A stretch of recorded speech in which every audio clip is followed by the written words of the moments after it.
Our secret taste recipe is to cook with lemon care. Kutties Healthy Samayal. Hello friends, welcome to Kutties Healthy Samayal. Be positive, be healthy. நம்ம சேனலை subscribe பண்ணாதவங்க subscribe பண்ணிவிட்டு பக்கத்தில் இருக்க bell பட்டனை click பண்ணிக்கோங்க. All ஆப்ஷனை click பண்ணுங்கள். அப்போ தான் நாங்கள் போடுற எல்லா வீடியோஸோட நோட்டிஃபிகேஷன்ஸ் உங்களுக்கு வரும். இது வரைக்கும் சப்ஸ்கிரைப் பண்ண எல்லாருக்கும் தேங்க்யூ ஸோ மச். நாம் இன்றைக்கி ரொம்பவும் டேஸ்டியான சூப்பரான ஒரு ஸ்நாக் ரெசிபி தான் பார்க்க போகிறோம். சட்டுன்னு ரெடி பண்ணக்கூடியது. இது போல் செஞ்சு கொடுத்தீங்கன்னா கண்டிப்பாக பிள்ளைங்கள்லாம் விரும்பி சாப்பிடுவாங்க. வெளியில் எதையுமே கேட்க மாட்டாங்க. ரொம்ப சிம்பிளானதான். அது மட்டும் இல்லை, வீட்டில் என்ன பொருள் இருக்கோ அதை வச்சு தான் நாம் இன்றைக்கி செய்ய போகிறோம். இது எப்படி செய்யுதுன்னு பார்க்கலாம் வாங்க. இதுக்காக நான் இன்றைக்கி 4 வாழைப்பழம் எடுத்திருக்கேன். இது சின்ன சின்ன பழம், அதை 4 எடுத்திருக்கேன். பெருசாக இருந்தால் நீங்கள் 2 மட்டும் எடுத்துக்கலாம். அதுவே கரெக்டாக இருக்கும் உங்களுக்கு. இது நாம் ஒரு ஃபோக் ஸ்பூன் வச்சு நல்லா நம்ம மேஷ் பண்ணி விட்டுக்கலாம். பாருங்கள், இந்த அளவுக்கு மேஷ் பண்ணியாச்சு. இப்போ இது இருக்கட்டும். இதுக்காக நான் ஒரு 1/2 கப் அளவுக்கு தேங்காய் துருவல் ஆட் பண்ணிக்கிறேன். நான் தேங்காயை பொடியாக கட் பண்ணி மிக்ஸியில் தான் அரைச்சி எடுத்திருக்கேன். இதை நம்ம இதோட ஆட் பண்ணி நல்லா மிக்ஸ் பண்ணி விட்டுக்கலாம். அதே போல் இதில் ஆட் பண்ணுற வாழைப்பழம் எந்த வெரைட்டினாலும் இருக்கலாம். உங்கள் வீட்டில் என்ன அவைலபிளோ அதை நீங்கள் ஆட் பண்ணிக்கோங்க. நான் இன்றைக்கி மஞ்சள் தான் ஆட் பண்ணியிருக்கேன். இப்போ நல்லா மிக்ஸ் பண்ணி விட்டாச்சு.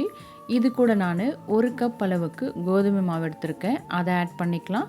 நாம் இன்றைக்கி வீட் ஃப்ளோரில் தான் செய்ய போகிறோம். ஸோ ரொம்ப ஹெல்த்தியானதான்.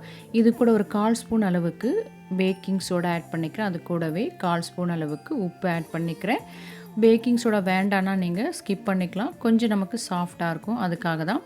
இதுக்காக ஒரு 1/2 கப் அளவுக்கு வெல்லம் ஆட் பண்ணியிருக்கேன். இது கூட ஜஸ்ட் 2 ஸ்பூன் மட்டும் தண்ணி ஆட் பண்ணி நம்ம கொதிக்க வச்சு வடிகட்டிக்கலாம். ரொம்ப தண்ணி ஆட் பண்ணக்கூடாது, 2 ஸ்பூன் மட்டும் போதும். ஏன்னா அப்போ தான் நமக்கு மாவு திக்காக இருக்கும். இது கூடவே 2 டேபிள் ஸ்பூன் அளவுக்கு ரவை ஆட் பண்ணிக்கிறேன். ரவை ஆட் பண்ணும்போது நமக்கு கொஞ்சம் கிறிஸ்பியாக இருக்கும், டேஸ்ட் ரொம்ப நல்லாயிருக்கும். இதை ஆட் பண்ண பிறகு நல்லா கலந்து விட்டுக்கலாம். நம்ம கைகளில் தான் பிசைய போகிறோம், சப்பாத்தி மாவு போல். ஸோ இந்த ஸ்டேஜில் ஆட் பண்ணால் கூட நமக்கு பிரச்சனை இருக்காது. இல்லை நீங்கள் முதலையே ஆட் பண்ணிக்கலாம். நான் முதல்ல மறந்துட்டேன். அடுத்ததாக கொதிக்க வச்சுருக்கிற வெல்ல சிரப் ஆட் பண்ணிக்கலாம். இதில் நாம் 2 ஸ்பூன் தண்ணி தான் ஆட் பண்ணியிருக்கோம். ஸோ ரொம்ப திக்காக இருக்கும். இதை நம்ம கொஞ்சம் கொஞ்சமாக ஆட் பண்ணி பிசைஞ்சு விட்டுக்கலாம். மாவு ரொம்ப தண்ணியாக ஆகக்கூடாது, சப்பாத்தி மாவு பதத்துக்கு நமக்கு இருக்கணும். அதுக்காக தான் வெல்லத்தில் 2 ஸ்பூன் தண்ணி மட்டும் ஆட் பண்ணி கரைச்சிருக்கோம். இது வடிகட்டுறதுக்காக தான் நம்ம கரைச்சிருக்கோம். அப்படி உங்களுக்கு வெல்லம் வேண்டான்னா ஒயிட் சுகரோ இல்லை ப்ரௌன் சுகரோ மிக்சியில் பவுட்ரு பண்ணி மாவோடு சேர்த்து நீங்கள் கலந்து விட்டுக்கலாம். ஆனால் வெல்லம் ஆட் பண்ணுறது நமக்கு ரொம்ப ஹெல்த்தியானதாக இருக்கும். அதுக்காக தான். இது கூட 1 ஸ்பூன் அளவுக்கு நெய் ஆட் பண்ணிக்கிறேன். ஜஸ்ட் ஒரு ஃப்ளேவருக்காக தான், நமக்கு நெய் தேவைப்படாது. ஆனால் இதை ஆட் பண்ணும்போது நமக்கு ஃப்ளேவர் ரொம்ப நல்லாயிருக்கும். இது கூடவே 1/2 ஸ்பூன் அளவுக்கு ஏலக்காய் பவுடர் ஆட் பண்ணி நல்லா பிசைஞ்சு விட்டுக்கலாம். இப்போ இதை நம்ம ஒரு 10 மினிட்ஸ் அப்படியே ஊற விட்டுடலாம். எப்போவுமே நாம் ரவை எது ஆட் பண்ணி செஞ்சாலும் ஒரு 10 மினிட்ஸ் நீங்கள் அப்படியே ஊற விட்டிங்கன்னா கரெக்டான பதத்துக்கு நமக்கு ஊறி வந்துடும். இப்போ நம்ம கைகளில் நெய்யோ எண்ணெயோ தடவிட்டு சின்ன சின்ன பால்ஸாக எடுத்து இது இப்போ உள்ளங்கையில் வச்சு லைட்டாக நீங்கள் தட்டிட்டு நடுவில் ஒரு சின்ன ஓட்டை போட்டு, அதாவது டோனட் போல் நம்ம பொரிச்சு எடுக்க போகிறோம். இதோட டேஸ்ட்டும் பார்த்திங்கன்னா ரொம்ப சூப்பராக இருக்கும்.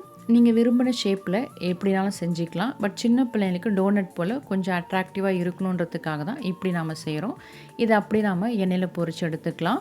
நான் ஆல்ரெடி எண்ணெய் காய வச்சுருக்கேன். கேஸோட ஃப்ளேம் வந்து சிம்லேருந்து கொஞ்சம் அதிகமாக வச்சா நமக்கு கரெக்டாக இருக்கும். ஆனால் மீடியம் ஃப்ளேமில் நம்ம வைக்கக்கூடாது. மீடியம் ஃப்ளேமில் வச்சா மேலே நமக்கு கருகிடும், உள்ளே வேகாது. ஒரே ஃப்ளேம்லேயே கடைசி வரைக்கும் வச்சு நம்ம எல்லாத்தையுமே பொரிச்சு எடுத்துக்கலாம். அப்போ தான் நமக்கு எல்லாமே ஈவனாக வெந்து வரும். பொன்னிறமாக பொரிச்சு எடுத்தாலுமே போதும், நமக்கு கரெக்டாக வெந்து வந்துடும். பாருங்கள், இதே போல் எல்லாத்தையுமே செஞ்சு எடுத்துக்கலாம். இந்த கடாயோட அளவை பொறுத்து எத்தனை ஒரே நேரத்தில் செஞ்சு எடுக்க முடியும் அந்தளவுக்கு நீங்கள் பொரிச்சு எடுத்துக்கலாம். நான் ஒரே நேரத்துலேயே 5 to 6 வரைக்கும் பொரிச்சு எடுத்தேன். அதே போல் ஒன்று வெந்துட்டு இருக்கும்போது இன்னும் நம்ம அதிலேயே போடலாம். ஈஸியாக நமக்கு அந்த ஃப்ளேமில் வெந்து வந்துடும். பாருங்கள், நான் ஒன்று எடுக்கும்போது இன்னும் நான் போடுறேன். பாருங்கள், இப்போ 4மே வெந்துருச்சு. இப்போ நான் ஃப்ரெஷ்ஷாக ஒரு 2 போட்டிருக்கேன். ஸோ இது போல் நீங்கள் 1 by 1 நீங்கள் போட்டு செஞ்சு எடுக்கும்போது சீக்கிரமாக நீங்கள் பொரிச்சு எடுத்துடலாம். பாருங்கள், எவ்வளோ பொன்னிறமாக பார்க்கும்போதே உங்களுக்கு அட்ராக்டிவாக இருக்குது. பிள்ளைங்களும் பார்த்தீங்கன்னா அந்தளவுக்கு விரும்பி சாப்பிடுவாங்க. ரொம்பவும் உள்ள சாஃப்டாக இருந்தது, மேலே கிறிஸ்பியாக இருந்து, டேஸ்ட் பார்த்திங்கன்னா அவ்வளோ சூப்பராக இருந்து. ஸோ இது போல் நீங்கள் செஞ்சு கொடுத்தீங்கன்னா கண்டிப்பாக சின்ன பிள்ளைங்க பெரியவங்க வரைக்கும் எல்லாருமே விரும்பி சாப்பிடுவாங்க. இது போல் எண்ணெயில் பொரிக்கிற ஐட்டம்லாம் நம்ம கடைகளில் வாங்கி கொடுக்கும்போது ரீயூஸ் ஆயிலில் தான் செஞ்சு கொடுப்பாங்க, அது அன்ஹெல்த்தி. ஸோ நாம் இது போல் வீட்லேயே வீக்லி ஒன்ஸோ ட்வைஸோ நம்ம எண்ணெயில் பொரிக்கிற ஐட்டம் செஞ்சு கொடுத்தோம்னா ரொம்ப ஹெல்த்தியானதாக இருக்கும். ஏன்னா நம்ம ஃப்ரெஷ் ஆயிலில் தான் பொரிப்போம். அதே போல் இதில் ஆட் பண்ணிக்க எல்லா இன்க்ரீடியன்ஸுமே ரொம்ப ஹெல்த்தியானது.